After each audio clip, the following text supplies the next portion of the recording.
Hello everybody and welcome to Gourmet Food International's second ever virtual IDF. My name is Nathan Aldridge and I'm the Manager of Education for the Institut du Fromage. And I want to thank you for taking the time to tune in to learn more about our great American producers. Today we have an exciting class as we're going to get to visit with 3 cheesemakers, and they're all going to take us on a behind the scene tours of their farm. So we're going to get to see where their milk comes from, how their cheeses are made, and each one of these rock stars are going to lead us in a tasting of one of their favorite cheeses. And of course, after all that, we're going to have a grand tasting of everything in your tasting kit so we can all learn what pairs best with each one of these cheeses. It's summertime and the living is cheesy. So without any further ado, allow me to introduce to you our 3 great cheesemakers. We're going to be talking with Ruben Nilsson from Caves of Faribault, Pat Ford from Beehive Cheese, and Lynn Stray from Point Reyes Farmstead. It's going to be a great day. Sit back, relax, and enjoy the show.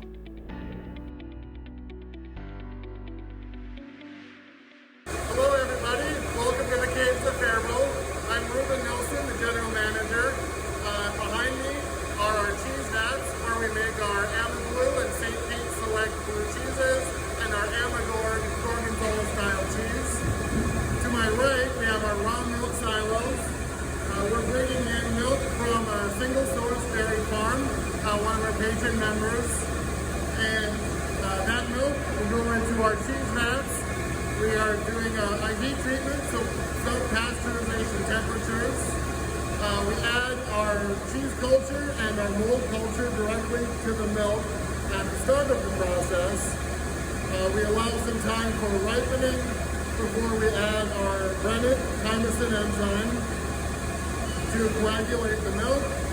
Once that is set into a custard-like consistency, we'll cut that into cubes with wire knives and then slowly agitate that, stir it out while it ferments until we are ready to separate the curd from the whey into our block molds where we'll form our 6-pound wheels, and then they're ready to move on to our salting process that we'll be taking a look at right now.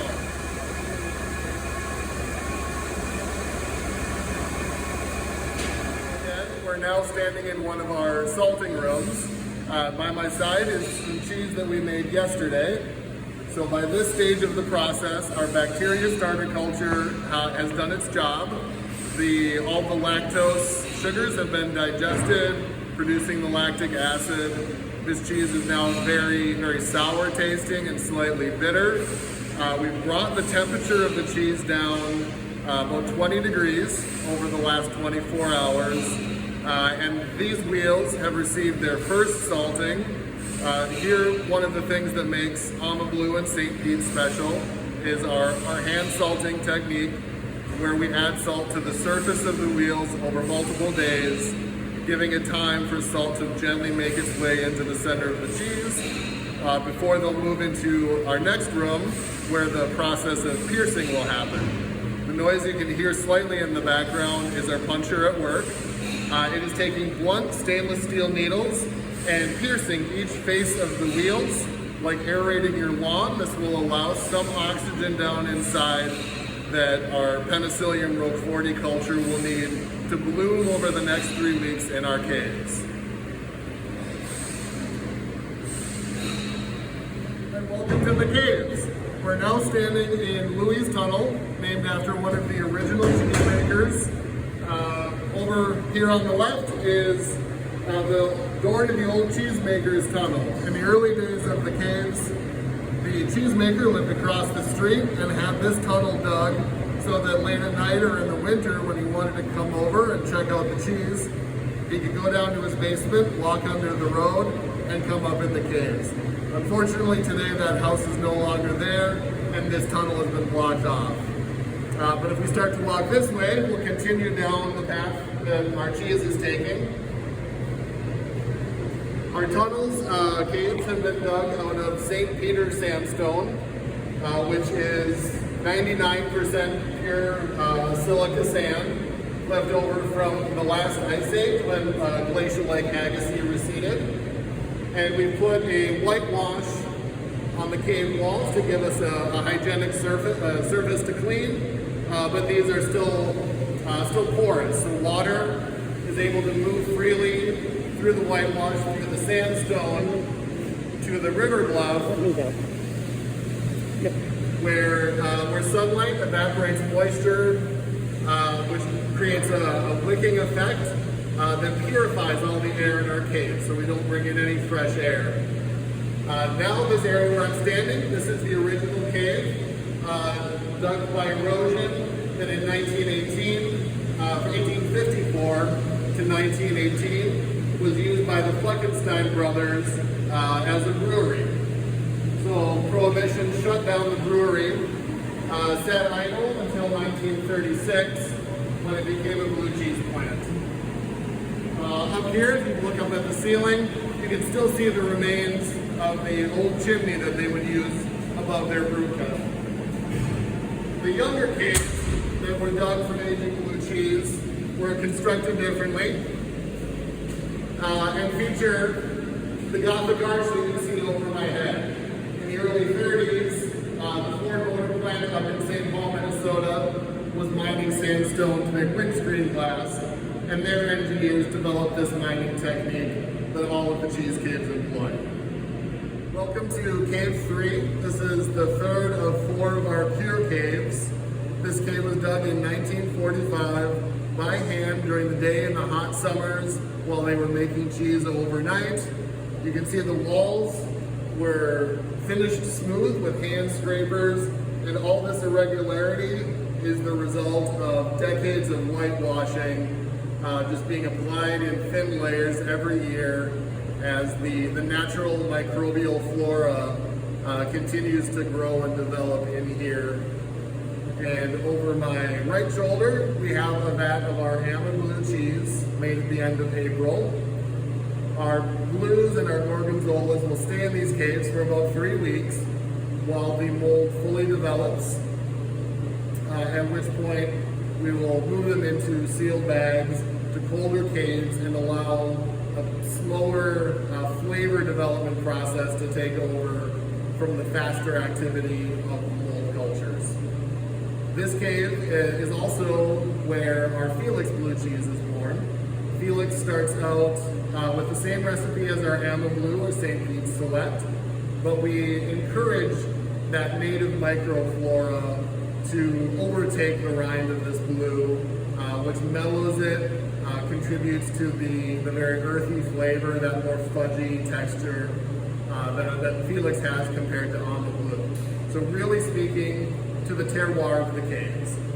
That cheese could not be created in one of our other cure caves. That really is a cave-free creation that we're very proud of. Hey Ruben, I have a question for you. What, Erin? So the winters in Minnesota get really cold and the summers can be really humid. What does that do to the temperature and the humidity in the caves? Well, funny you should ask. The underground conditions here is like well water, very consistent year round, and that was one of the advantages in the early days of cheese making, that we're well enough insulated that we're going to be at 50 degrees, 95+% relative humidity year round, giving us a very cool, stable environment where our mold loves to grow. Thank you. You're welcome. And we've now jumped over to Cave 2, the second cave that was dug in 1942. This cave is the home to the other cheese you're going to be trying today, Jeff Select Gouda. That cheese was first made in 2008 as a collaboration between our founder, Jeff Jurek, and Jeff Weidman, the founder of Maple Leaf Cheesemakers, a unique collaboration between Wisconsin and Minnesota cheesemakers. Just like Cave 3 is the perfect home for Felix, Cave 2 has the perfect microbial environment to encourage the rind on those Gouda wheels to develop. Once the rinds are fully developed here in Cave 2, we will move them to their own dedicated cave, where they'll again continue that longer, slow flavor maturation process until finally we'll finish off the wheels with a rub of annatto, giving distinct color. Hey everyone, this is Erin just jumping in again to show you our packaging process for the wax wedges. Later you'll be trying the Alma Gorg, which is available in wax wedges through GFI, and right now we have Amy over here wrapping the Alma Blue wedges. As you can see, the purity wrap layer between the wax and the cheese is all done by hand, and then everything is hand dated, hand stickered before it goes into the waxer, ready to go. Hello everyone, welcome to my backyard where we're going to taste some of our Alma Gorg, Gorgonzola style blue cheese. This is our wrapped and waxed wedge.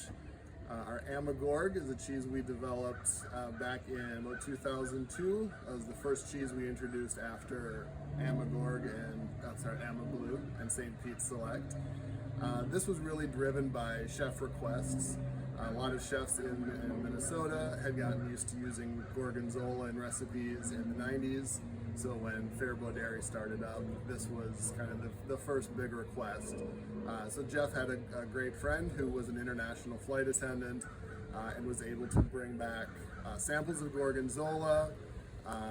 Him and his partners focused in on one they like, and then next trip she brought back several more from other cheesemakers in that region. And then they were able to critique those and really define the flavor profile they were looking for before starting to develop their recipe. So this is definitely Italian inspired and Minnesota grown. So this is again our wrapped and waxed wedge. So the way we like to open these wedges, we take your knife and then we'll score starting at the front, down back to the heel, and then you can just break it open, revealing the goodness inside. Scrape out what you want, and then this can get kind of closed up, wrapped up for enjoying later. So the first thing I notice when I open this wedge is the color gradation from the tip to the heel. We definitely have some darker veining up by the front. You can see some of that grittiness that I think is pretty characteristic of our Alma Gorg.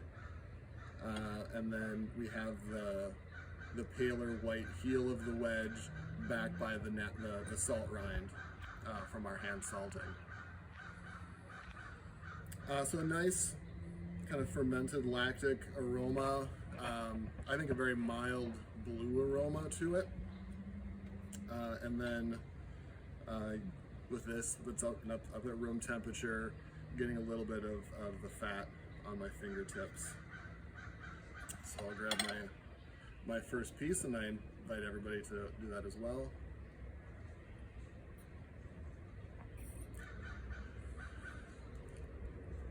This has been sitting out at room temperature for about half an hour now.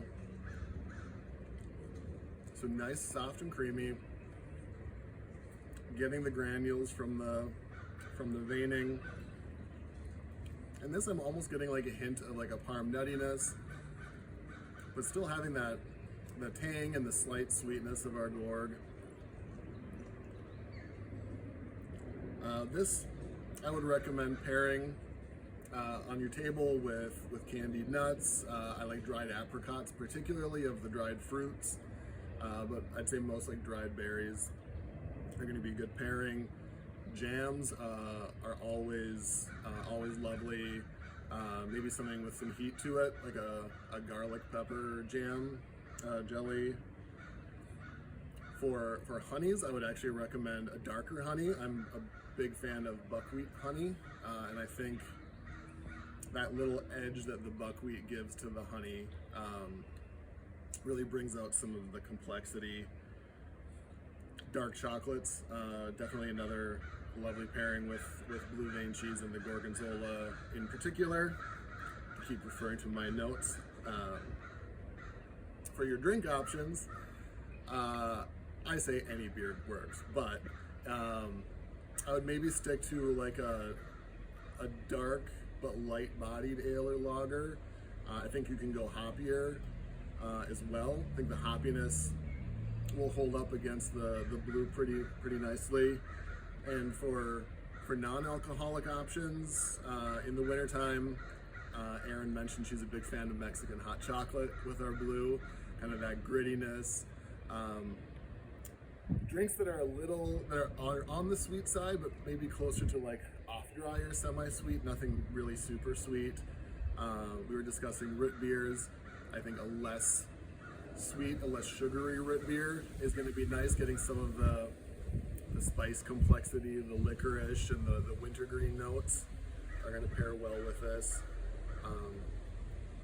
And as far as cooking goes, I enjoy doing like turkey meatballs or turkey burgers on the grill, and then topping that with crumbles of gorgonzola.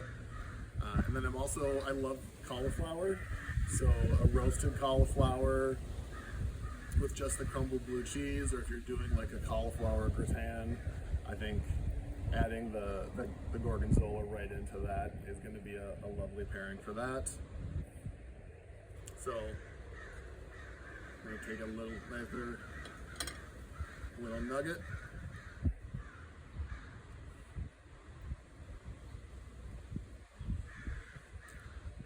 A little closer to the heel, where the veining is less pronounced or even absent. You're definitely going to pick up more of that kind of clean fermented milk, the lactic character of the cheese.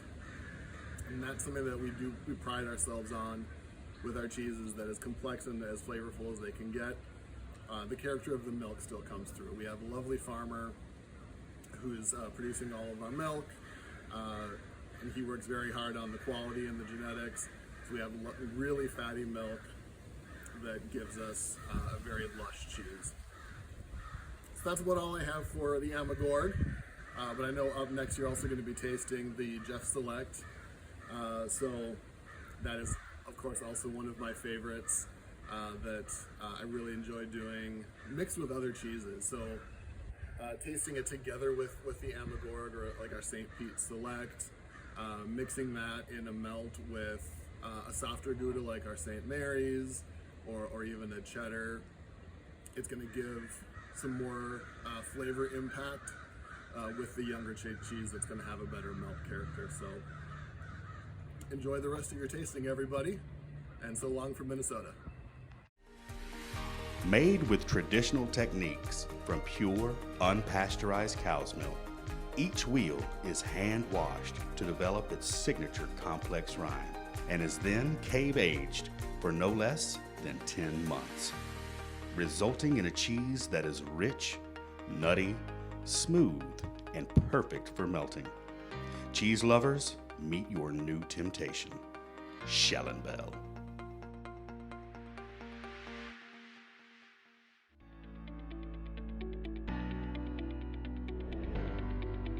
Hey cheese lovers and enthusiasts, welcome to our virtual food show. What happens when you combine a fire truck salesman, a software guy, and 8 days of cheese making experience? Beehive Cheese, of course. What, did you think I was going to say something different? 15 years ago, brothers-in-law Pat Ford and Tim Welsh opened the doors to their little family-owned creamery based in the mouth of the Weber Canyon, right outside of Ogden, Utah. Truthfully, they didn't really know what they were doing, but they did know they wanted to bring back the local creamery, work side by side with their children, and create something meaningful. The two trekked up to Utah State University to take a cheese-making course. With the blessing of their cheese mentors, they were handed an ancient, sacred Utah cheddar recipe. Okay, it's not ancient, but I promise it's pretty old. They had this really great cheddar recipe, but they wanted to do something unique. No offense to cheddar. Cheddar is lovely, but if they really wanted to succeed, they needed to do something daring and different. So they did what they always do. They turned to their family for inspiration. At the time, our creamery shop was loaded with Colorado Legacy coffee, which is roasted by Tim's brother in Grand Junction. Tim had the brilliant idea of rubbing coffee on the outside of a couple 20-pound wheels of cheese. And as if this wasn't weird enough, he added a little culinary lavender, because why not at this point? He parked his experimental wheels in the aging cooler and mostly forgot about them, until our cheese mentors from Utah State showed up to check in on us. Pat and Tim told the cheese professors about their wacky experiment, and they were met with skepticism and scrunchy faces, as many pioneers are when they're trying something new. I think you can guess what happened next. Barely Buzzed was an unexpected delight. It won first place at ACS in 2007, and it launched us into the national spotlight. Over the last 15 years, our rubbed rind category has taken off. We sort of like to think our creamery had something to do with that, but whatever the case may be, it's been a joy to be a part of a growing, creative industry that brings people together. And that's what Fantastic Cheese does. It brings people together to share life's greatest joys, even in the middle of a global pandemic. Beehive accomplishes this through our operational excellence, impeccable customer service, and a dedication to a thriving company culture based on the Beehive Way principle.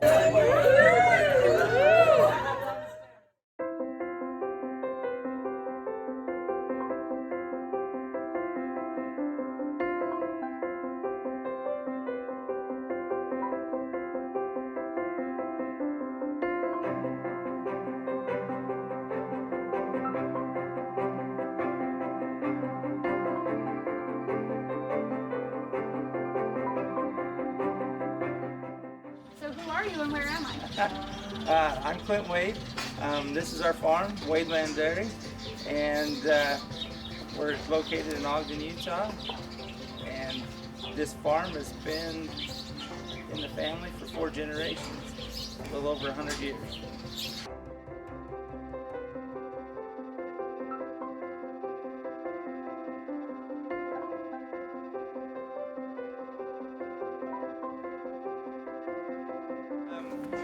So my family, like I said, has been here for a little over 100 years. 4th generation. When my great-grandfather milked cows, he milked like 5 cows. My great-grandfather milked like 20 cows. My grandfather milked, so they had about 60 cows. And then when I was growing up, we milked about 300 cows. And then in 2010, we expanded from that 300 to 2,000 cows. Tell me about how the cows are treated here and the quality of their life that they You have bet. here on your farm. So we're only successful if the cows are happy and I guess if the cows are successful. And so we try to take care of the cows the way we would want to be treated.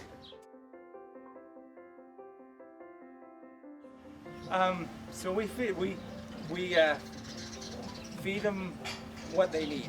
We have a nutritionist that comes once a week to go over the ration with us. We have what we call herd health. So the vet comes once a week. Every Tuesday the vet's here. We go through the cows, check the ones to see if they're pregnant. If we've had an issue with the cow, whether it's maybe an abscess on her tooth, maybe what else we got? Maybe a sore foot. He'll look at those things, and because we want our cows to be healthy and happy, and if they're healthy and happy, then we're healthy and happy too. Can you talk a little bit about Beehive, how long you've been working with Beehive Cheese, and just the nature of the relationship? How long have we been? We've been working with Beehive Cheese for, I don't even remember when we started. It's been 15 years ago. That's a long time. It's been an awesome partnership. I remember when Pat come and first met with us, I was like, well, it would be great if they could turn this into something, because I wasn't sure what it was going to develop into. But they have an awesome product. They've just grown the company bigger and bigger, and they use more and more of our milk, which is great for us.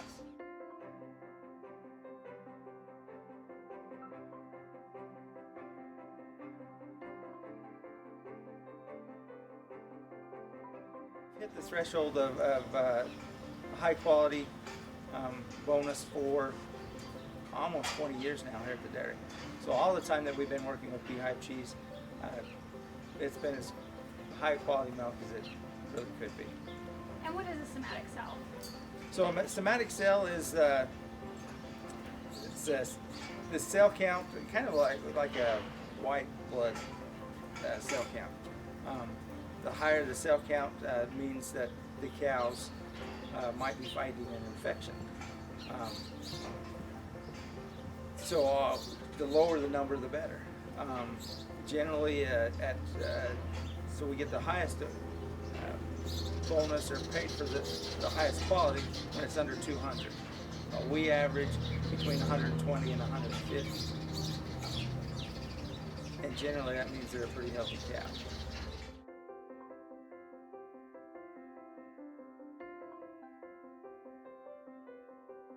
My name's Clint, and I'm a dairy farmer, 4th generation. I love working with these cows. I love coming out and being a dairy farmer every day. Working with cows makes me happy, especially when I'm working with happy cows. We get our cow's milk from Wadeland Dairy, located about 10 miles west of us on the Great Salt Lake.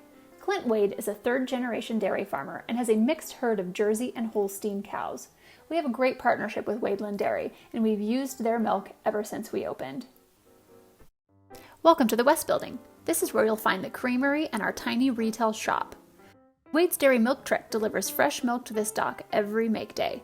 The 2 silos to the right are filled with whey that's stored to be hauled away and recycled into paints and other non-consumable products. It takes about 3 hours to make a batch of cheese. Here's Elohio working the pasteurizer. From there, we fill the vat, warm the milk in a gentle steam bath, and then add rennet and cheese cultures. And then we wait for the curd to set. Here's Sean cutting the curd to make sure we have a good break before we use a special harp to cut the curd into smaller bits. Next, we send the curds over to the finishing table and fill the vat again for another round of cheese making. Here's a time-lapse video of that process. All throughout the process, we're checking pH levels. Since we never standardize our milk, we must adjust our recipe based on the seasonality of the milk.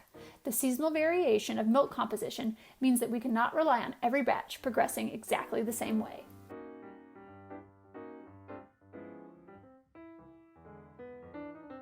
Next, we drain the whey. Some of it goes to make fresh ricotta, and the rest goes to the whey silos outside. There's more waiting, more pH testing, and when the time is right, we cut the curds into 40-pound slabs. This begins the cheddaring process of flipping and stacking the slabs until, you guessed it, the pH is correct. All right. The slabs go into the mill to make what we all think of as fresh cheese curds. Those curds are salted until they're ready to be made into a beautiful wheel of Beehive cheese.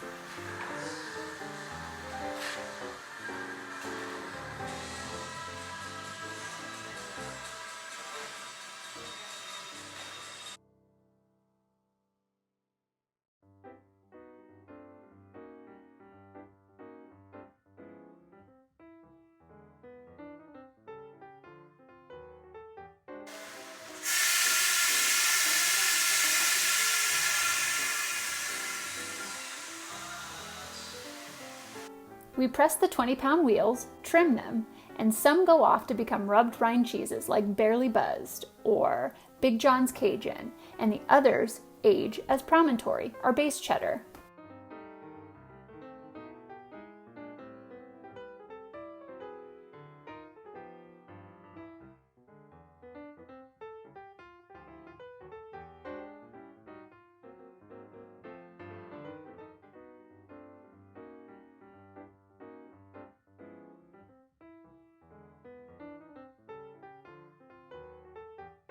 We age our cheese for about 6 months at 55 degrees, and then it's off to be cut and packaged.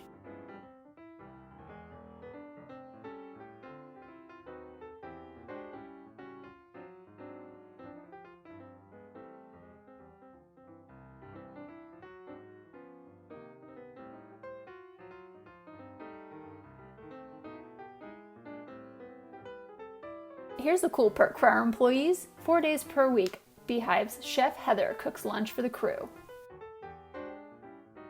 On to the East Building. Here is where the sales team lives, as well as the shipping department. We palletize large orders here and fulfill your online orders.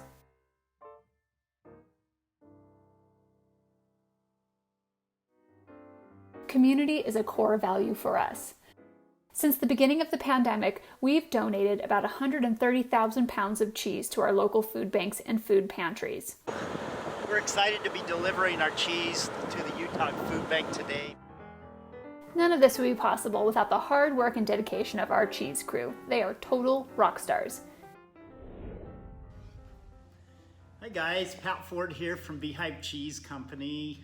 My brother-in-law, I'm sure you've heard this story, but my brother-in-law is my business partner, and he called me up about 17 years ago now. He said, let's quit our jobs and go make cheese, and here we are 17 years later, have a fun little business going, and we love making cheese, and our slogan is making friends with cheese. So I'm going to talk a little bit about Basil Hayden and our Pour Me a Slice, which is a Basil Hayden washed cheese. It's on our Promontory cheese, which is our base Irish style cheddar. And got a call about 2 years ago from our friend John Antonelli at Antonelli's Cheese Shop in Texas. He said, I've got some Basil Hayden friends and they want to do a collaboration with the cheese. And so we got a bottle of Basil Hayden bourbon and we washed the cheese. We waited a couple of weeks and we tasted it. And our rule of thumb when we make a cheese is if we don't just clamor to get more of it and do back handsprings when we wash it, then it's not worth doing. So we tasted this cheese and oh, it was so fun because everybody in the room just grinned. It was such a hit instantly. But I've brought this cheese to temperature, tempered it, and let's taste the cheese. You can see on the rind, you can see the bourbon's just kind of marbled on the bourbon. And we wash this cheese the day we make it, and it ages for about 8 months, so the flavors are totally infused in the cheese, but it has a real sweetness. That's what we loved about it when we first tasted it. The creaminess of our cheese with a little bit of sweetness from the bourbon. I get a yeastiness as well that I love. And you know, we're a cheese maker. We're not a bourbon maker. And all of our cheeses, we try to have just the right amount of balance. And this cheese to me is perfect. It has just a hint of whiskey, hint of bourbon, but it creamy, has a very long, beautiful finish. And I love this cheese. It would pair well with bourbon, of course. There's so many things that you can make with bourbon, like a bundt cake with some bourbon. It would be great with chocolate. It would be great with fruit, a nice sourdough bread. But love this cheese. Great partnership with Basil Hayden Bourbon, and I hope you enjoy. Thanks.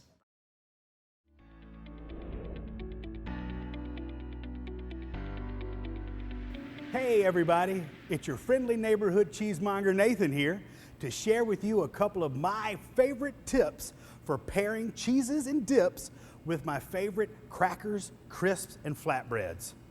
I want to thank Rustic Bakery for making, number one, some delicious products.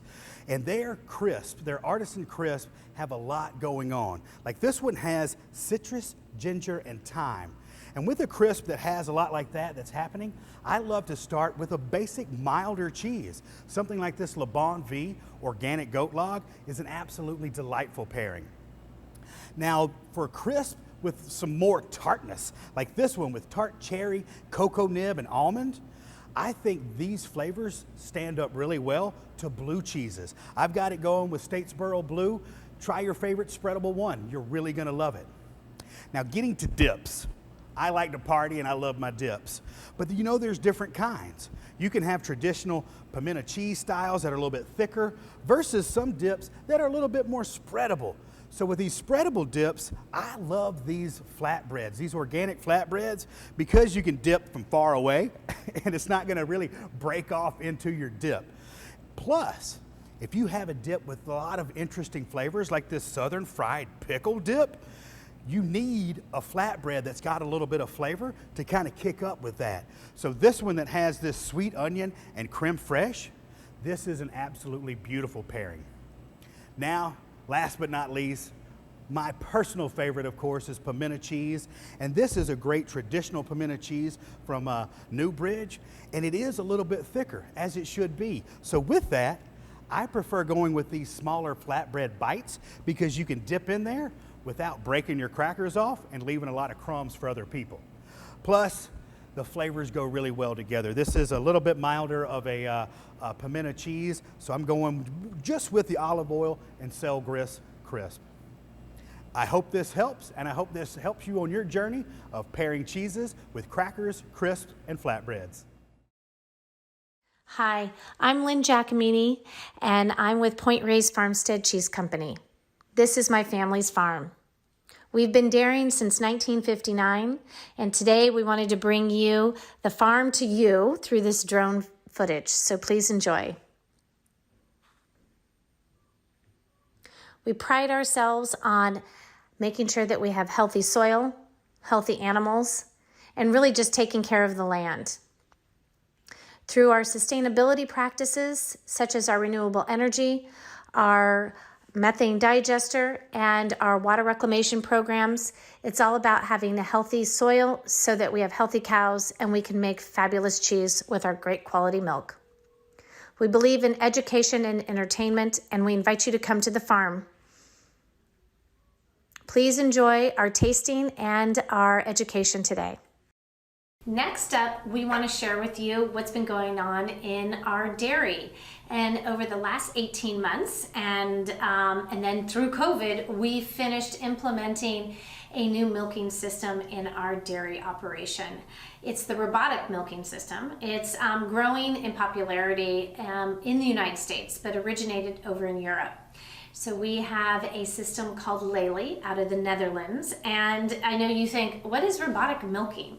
Robotic milking is it's a system to where it's a station to where the cows have the availability to voluntarily to come in and get milked when they want, rather than the traditional dairying is every 12 hours a cow comes in and gets milked. And this way, the cows can come in intervals of 8 hours apart, and they can come in and get milked. And it's all about cow comfort. Cow comfort means that they're relaxed. They're not standing in line for 2 hours waiting to be milked or being told when to be milked. And so they love this, and it actually produces about 10% more yield, believe it or not. I want to take you now to a recent video with our Lely company that my father, Bob, the Big Cheese we call him, did an interview, as well as Brandon, our herdsman. So here's a glimpse of one of their interviews right now. Enjoy.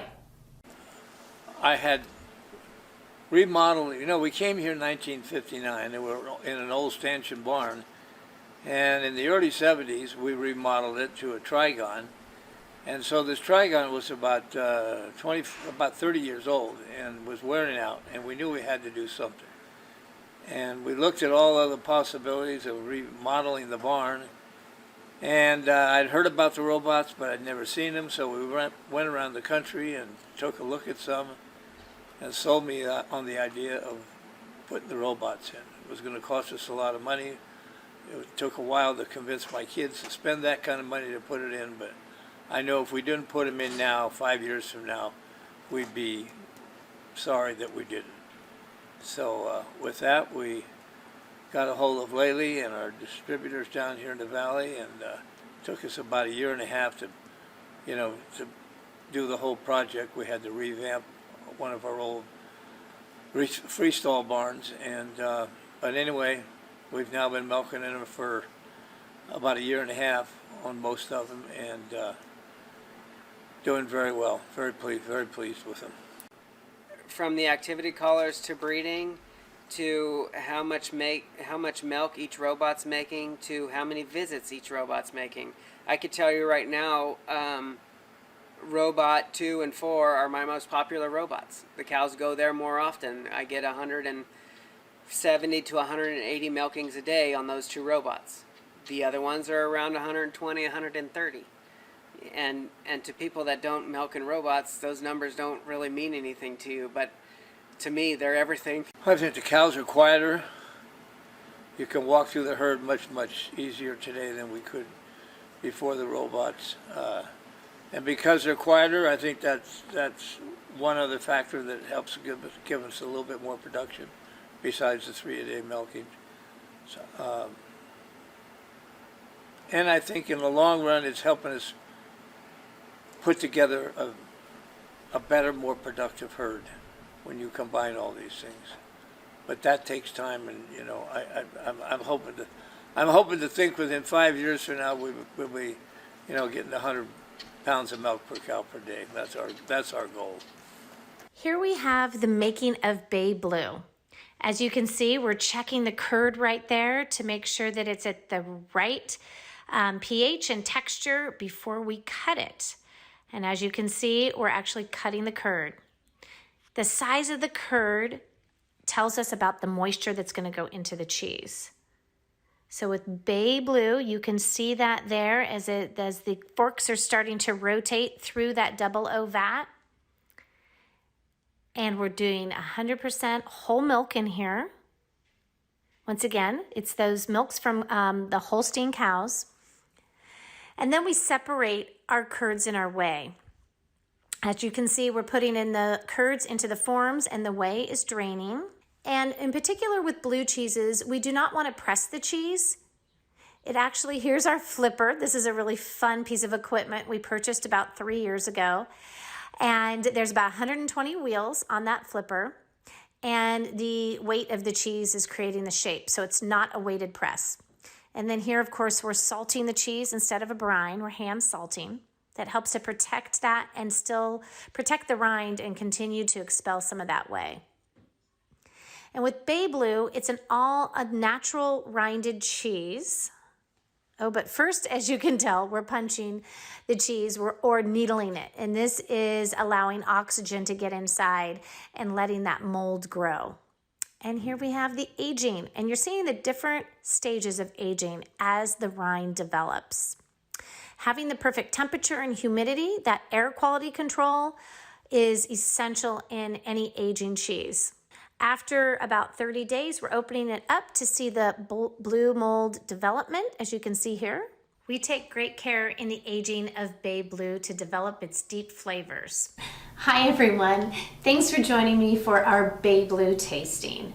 Now that you've seen our aging rooms where we make Bay Blue, as well as the make process, we can enjoy the cheese. Most of you know that if you've ever been to a trade show, we do this famous tower of blue with both our original and our Bay Blue.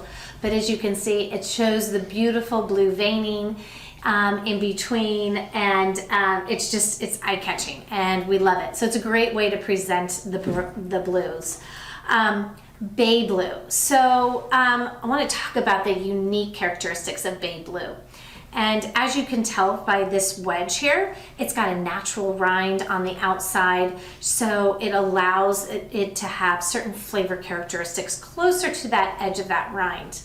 Whenever we have a rinded cheese, it's there for a reason, and it's to bring around the flora from that aging room that you saw in our video, and really bring, like I was mentioning, different flavors and characteristics of the cheese from the inner paste to closer to the rind, and what that will bring as it gets drier towards the outside.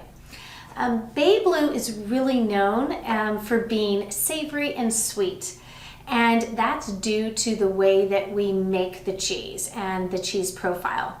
This is a pasteurized cheese. It's aged about 2 months before we release it to the market, and it's at that sweet point. It's continuing to age, of course, and Bay Blue, along with all blues, has a Penicillium roqueforti, so it's a living thing. And as it ages, it will become stronger with its blue pungency.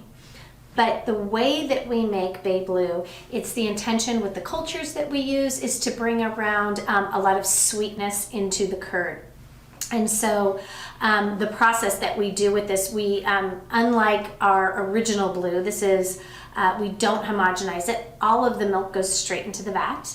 We have a certain cocktail of cultures, as well as we use a traditional rennet. And I think that's what's giving it most of its characteristics and its flavor.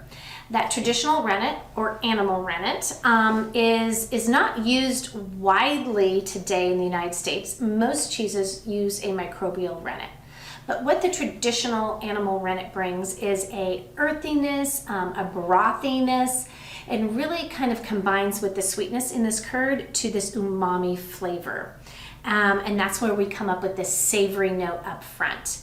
It also carries with it this kind of toasted maltiness, and you get that almost like a brewery malt that's toasted. And so once again, you get this mushroom, earthy maltiness, and then that goes straight into this kind of sweetness at the end that's similar to graham crackers or salted caramel or brioche bread. It's really just a great blue cheese that is approachable. It's sweeter. It's for those that don't think that they like a blue cheese, this is their blue. I just love this cheese, and apparently a lot of others do as well because it's grown in popularity. It won second best of show at ACS in 2014, so it definitely is a winner. It's got fudgy character in its texture, and it has some crystals in the texture as well. So enjoy this cheese. It's definitely a great cheese course cheese and one that chefs love to cook with as well. Hi everyone, I'm back and talking about Toma. So we're in our Toma room, and what's exciting about this is that not only do we have our traditional Toma here, but we also have the flavors such as our Toma Provence, and we have our Toma Rashi and Toma Truffle. We're going to show you guys the make process for Toma, and I think Nathan and Brewster are going to do a tasting with you with the Toma, so watch for that. But in the meantime, you can learn a little bit about how we make it.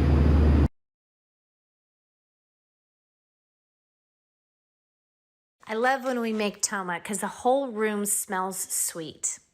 Here you see our curds being cut again. In that 00 vat. So the same vat that we made the Bay Blue in. And we'll switch over to make the Toma in the afternoons. The difference here is instead of separating the curds in whey, all of the curds go into a pre-pressed table. And as you can see, we're cutting about a square here, that these squares will then go into the form after, as you see the whey there that's been from the press of the table. We've expelled that out, and we put those big squares of curd into the forms, and it will just mold into the shape of that form. And then from there, we're going to go to the press. So this is a weighted press, and those forms will sit there for about 2 hours before it goes into a brine tank. The cheeses are lowered into the brine. They'll stay there for a couple days, a saltwater brine, and then they will be ready for our aging room. But before aging, we have to put a cheese coating on them. This will help with the yield, protect the exterior from any outside molds or yeast that might grow from the aging room.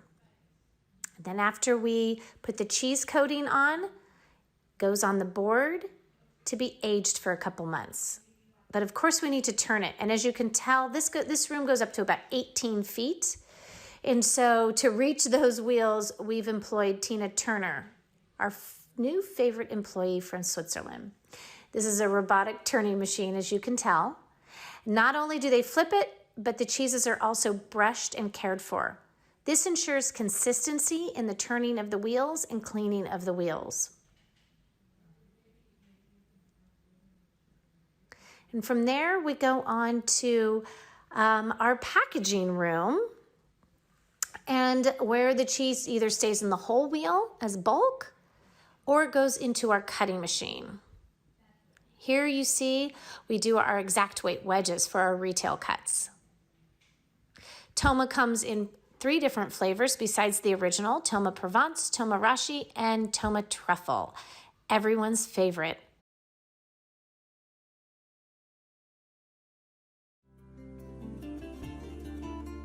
While some cheeses are simply soaked in wine, Vino Cabra has wine flowing through its veins.